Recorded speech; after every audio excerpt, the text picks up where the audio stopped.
and welcome to Fast and Factual. I'm Utsaf Parekh and I'll take you through the top 50 stories of the day. Let's begin. Russia launched an overnight drone attack on Ukraine's capital Kyiv on Sunday night. Ukrainian officials said Russia used Iranian-made Shahed drones in the attack. Ukraine's Air Force claimed it successfully intercepted at least 8 drones. This was Russia's first overnight attack on Kyiv after a gap of 12 days. Meanwhile, fighting between Russia and Ukraine intensified on the Eastern Front on Sunday. Ukraine's armed forces released footage showing a strike on Russian units on the front line. Ukraine also claimed it was closing in on the eastern city of Bakhmut. Meanwhile, Russia claims it successfully thwarted attacks by the Ukrainian army in Donetsk and Zaporizhzhia.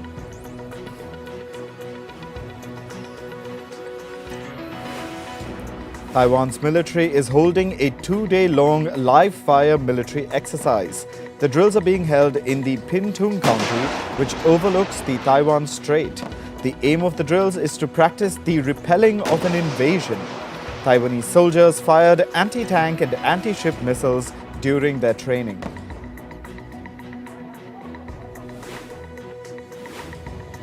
Riots across France continued for the fifth night. Over 45,000 police officers, including specialized units, have been deployed in the cities of Paris, Marseille and Lyon. France has also implemented a countrywide ban on demonstrations and gatherings. At least 1,300 people have been detained. This comes as thousands of people clashed with the French police over the fatal shooting of a teenager.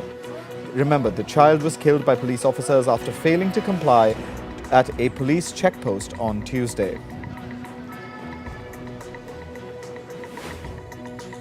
The home of a Paris suburb mayor was attacked by rioters on Sunday.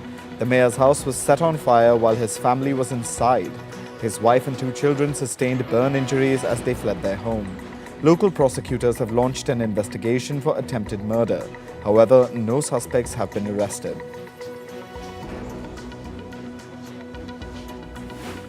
German Chancellor Olaf Scholz said he was monitoring the unrest in France.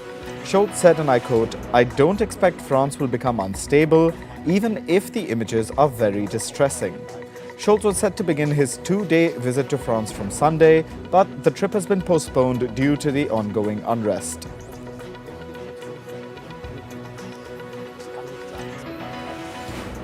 Israeli forces raided the occupied West Bank city of Jenin in the early hours of Monday. At least 8 civilians were killed.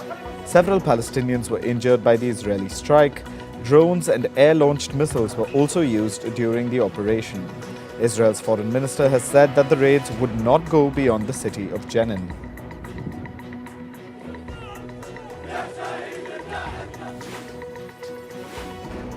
Meanwhile, militants engaged in a fierce gun battle with Israeli troops during the raid in the occupied West Bank. Unidentified gunmen targeted a platoon of Israel's forces. At least 1 Israeli soldier was injured in the firefight. Israel's defense ministry said that the raids in the occupied West Bank were part of a counter-terrorism operation.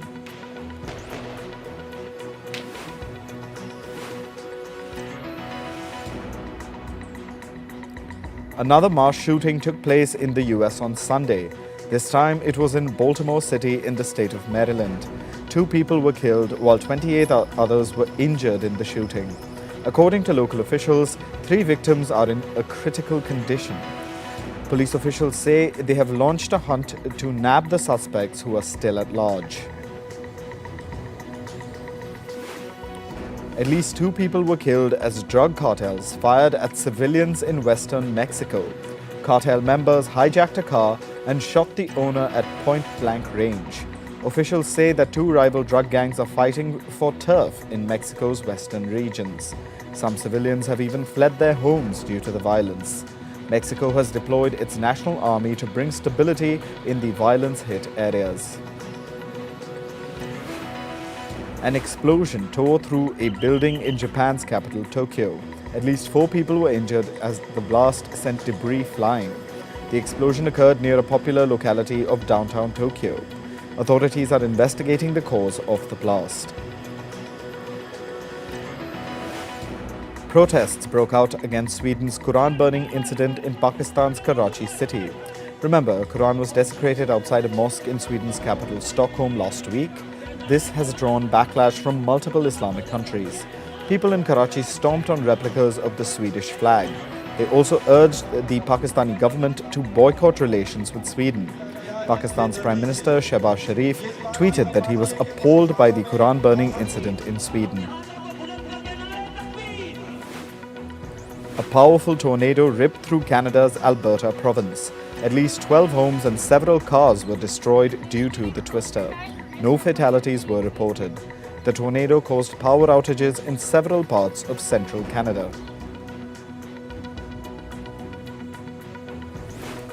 A heat wave in the southern parts of the US is continuing for a second week. Several parts of Texas recorded temperatures reaching 40 degrees Celsius. Electricity consumption reached an all-time high in Texas. Officials advised residents to stay indoors and increase their water intake to prevent dehydration. Meanwhile, northern parts of the US witnessed torrential rain. Several vehicles were submerged in Chicago after the city received a heavy downpour on Sunday. The National Weather Service issued a flash flood warning in the low-lying areas of Chicago. Officials also advised residents to restrict their travel. Heavy downpour has led to flooding in China's southwestern provinces. Torrential rains caused local rivers to swell, triggering flash floods and landslides. Chinese officials rescued at least 10 people stranded due to the flooding. Gushing waters also damaged a bridge and village roads. Meanwhile, several towns were flooded in Japan's southwestern region. Incessant rainfall caused the local river to break its banks. At least one person was killed after being swept away by the gushing waters. 2 people are still missing. Japan's weather agency has predicted heavy rainfall till Wednesday.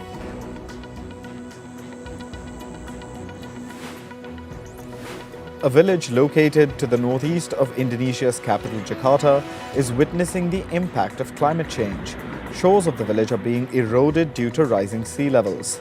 The local community is struggling to safeguard their homes against the erosion. Scientists have said parts of the village could be completely submerged in the coming years.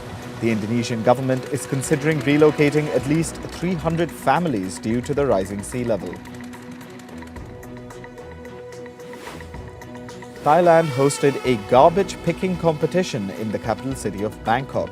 58 teams participated in the challenge. In teams of 3, people collected plastic waste, glass bottles, cans and paper waste.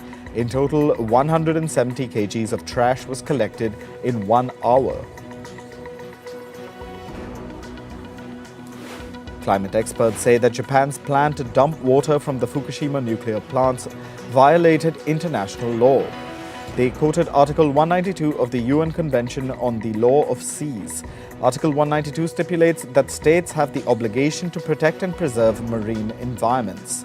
Japan has reaffirmed that the treated waters of Fukushima are not hazardous. This is despite investigators finding traces of the radioactive material tritium in the waters.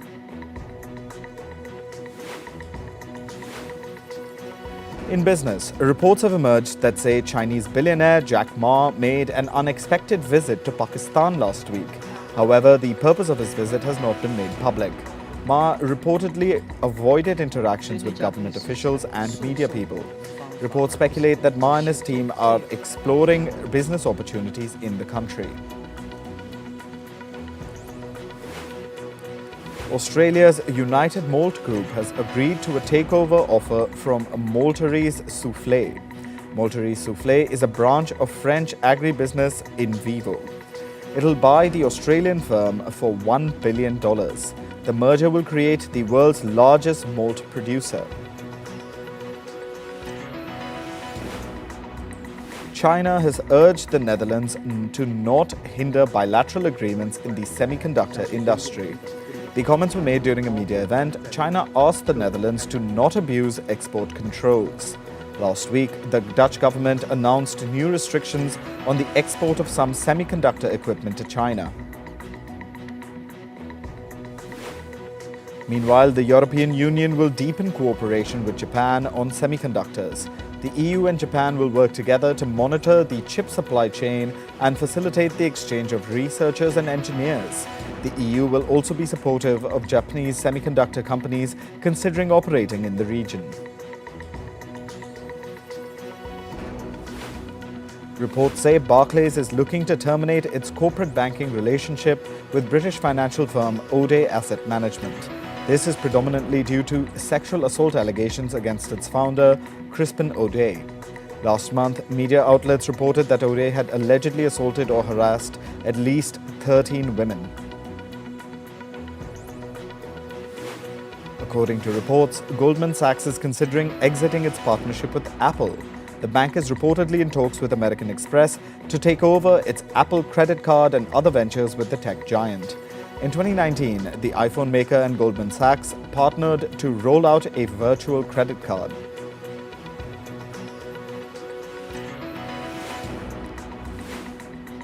Tech giant Apple's market capitalization breached the $3 trillion mark last week.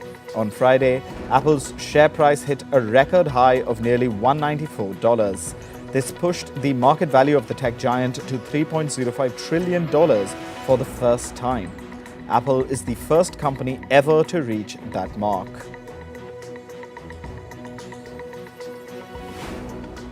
Meanwhile, Apple will reportedly make major cuts to the production of its Vision Pro augmented reality headsets. This is due to its design complexity. Apple now expects to make less than 400,000 units of the AR headsets in 2024.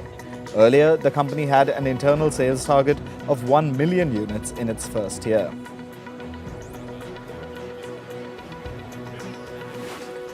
Elon Musk has announced that Twitter will temporarily limit the number of posts an account can read per day.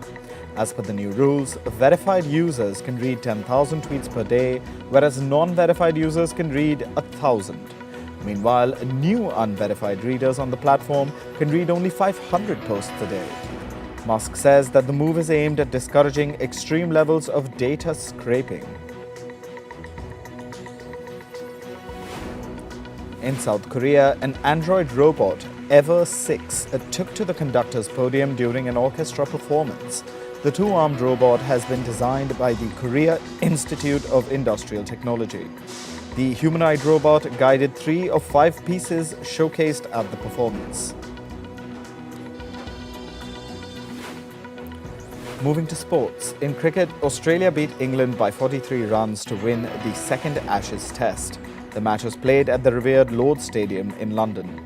England needed to score a target of 371 in the second innings. However, Ben Stokes' heroic 155 was not enough for the English team to register a win.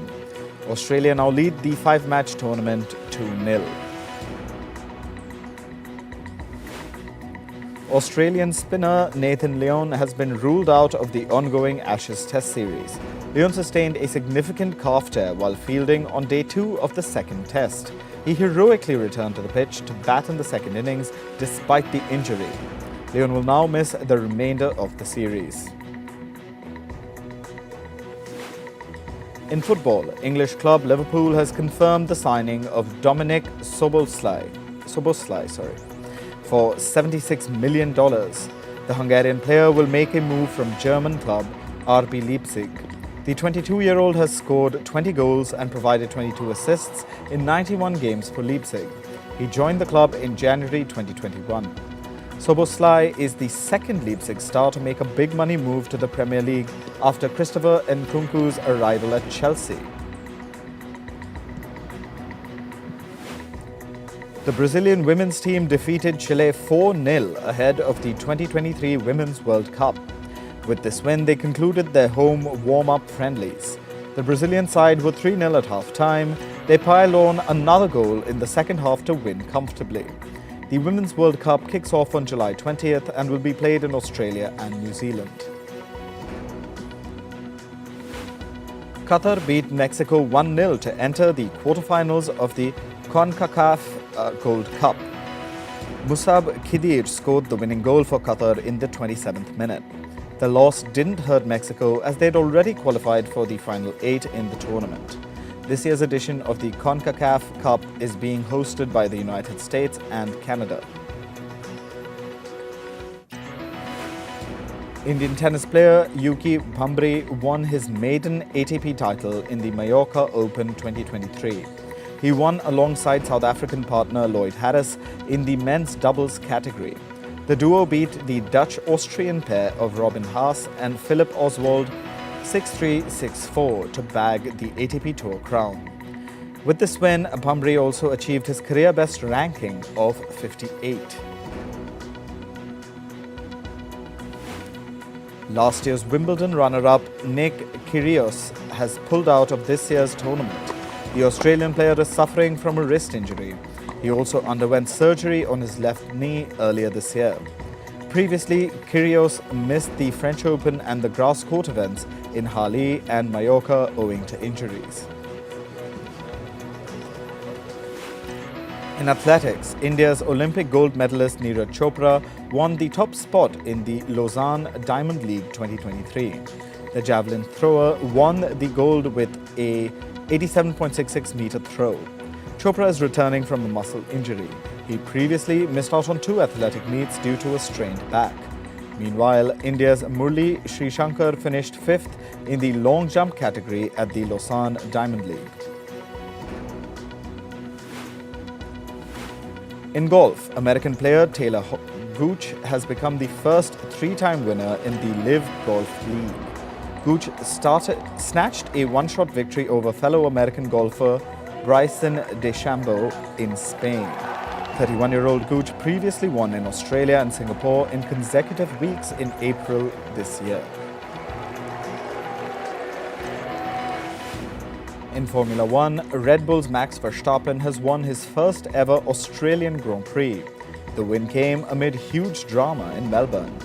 Mercedes' Lewis Hamilton finished second, while Aston Martin's Fernando Alonso came third, finishing the podium. The race at Melbourne's Albert Park took 2.5 hours to conclude.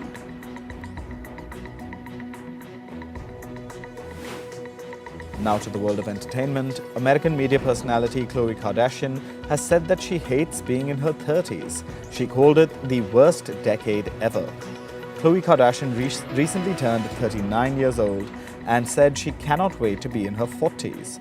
The American socialite also shared images of the gifts she'd received from her friends on Instagram. Actor Arnold Schwarzenegger has said that everyone is frightened of artificial intelligence and where it is going to go. He said that the futuristic plot of his 1991 hit Terminator 2 Judgment Day isn't far-fetched anymore. He added that at the time, the movie only scratched the surface of AI. Schwarzenegger also said that after all those decades, it's become reality and it's not a fantasy anymore. Singer Selena Gomez took to Instagram and said that singer Rema has changed her life forever.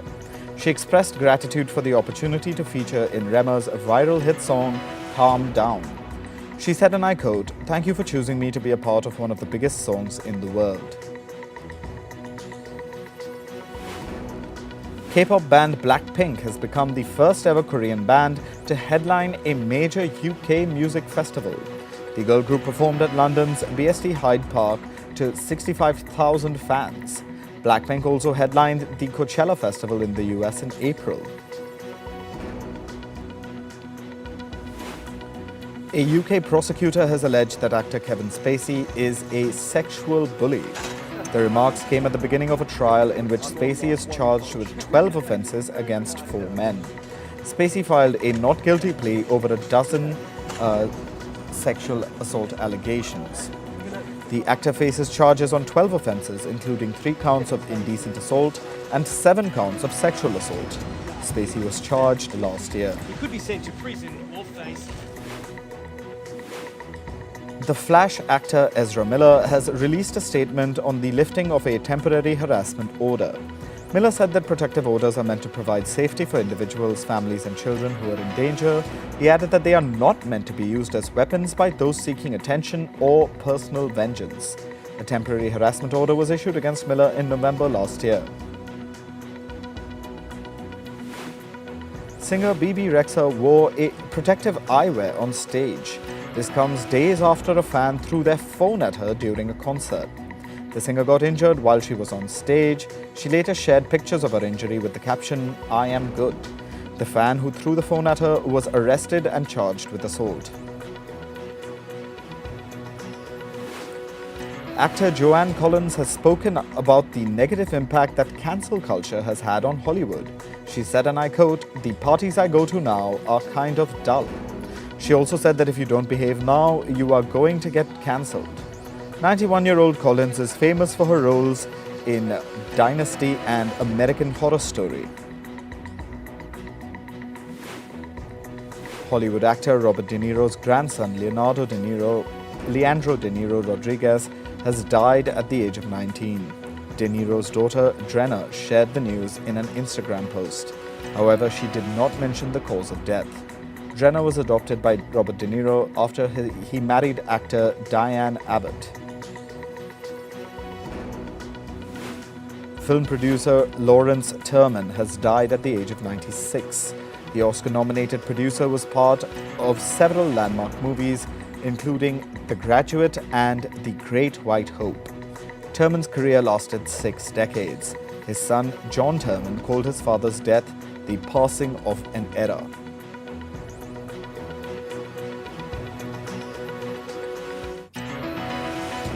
That's all for this episode of Fast and Factual. Thank you for watching. Stay tuned to Firstpost.